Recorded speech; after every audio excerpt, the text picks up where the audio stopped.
Morning students. आज का topic है डिस्टेंस एंड डिस्प्लेसमेंट, दोनों में क्या डिफरेंस होता है। मान लिया जाए कोई व्यक्ति ए है, कोई ऑब्जेक्ट ए है, ये लाइनर पथ पर ट्रेवल करता है।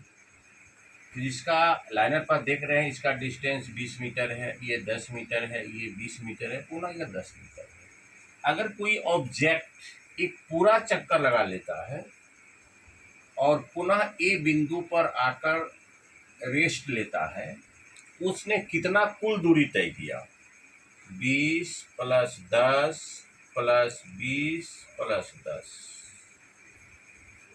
तो 30 60 मीटर की दूरी उसने तय की। क्योंकि इसमें डायरेक्शन की कोई आवश्यकता नहीं होती है। लेकिन अगर डिस्प्लेसमेंट की आप चर्चा करते हैं, एक व्यक्ति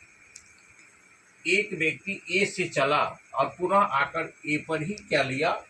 अपना विराम लिया। तो डिस्प्लेसमेंट कहता है, चूंकि डिस्प्लेसमेंट में डायरेक्शन की आवश्यकता पड़ती है, डिस्प्लेसमेंट में डायरेक्शन की आवश्यकता पड़ती है। इसमें क्या इनिशियल पॉइंट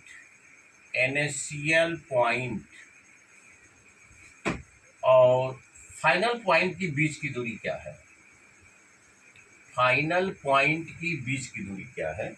तो भाई इनिशियल वही है और फाइनल भी वही है, यानी 60 गया और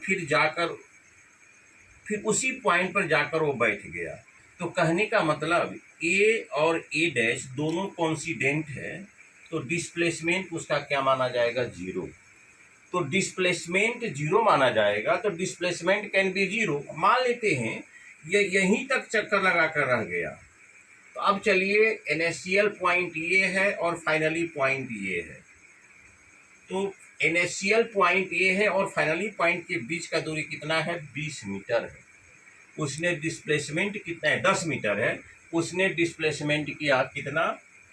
अगर इनिशियल और फाइनली पॉइंट से लेते हैं तो 10 मीटर की उसने डिस्प्लेसमेंट किया, ट्रेवलेशन किया। अगर मान लिया जाए इनिशियल पॉइंट इसका ये है और फाइनल पॉइंट बी है, तब उसने कितना डिस्प्लेसमेंट किया? तो ए और बी के बीच की दूरी को डायगोनल हम निकाल लेंगे। जितना इसका डायगोनल होगा, 20 बिसाई 400, 10 दहिया 100, 500 अंडर रूट।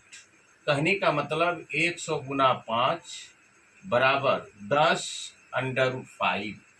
ये इतना उसका डिस्प्लेसमेंट होगा। चूंकि डिस्प्लेसमेंट कहता है कि भाई इनिशियल पॉइंट और फाइनली पॉइंट के बीच में कितना का डिफरेंस है, और डिस्टेंस कहता है नहीं। अगर इसको मान लेते पूरा 2 चक्कर लगाता है कोई व्यक्ति, तो उसका डिस्टेंस हो गया 60 प्लस 60 बराबर 120 मीटर। तो डियर स्टूडेंट्स, हमारे इस बेहतर एक्सप्लेनेशन के लिए मुझे प्रोत्साहित करेंगे, लाइक करेंगे, शेयर करेंगे, अपने क्लासमेट को भी फॉरवर्ड करेंगे। Thank you very much.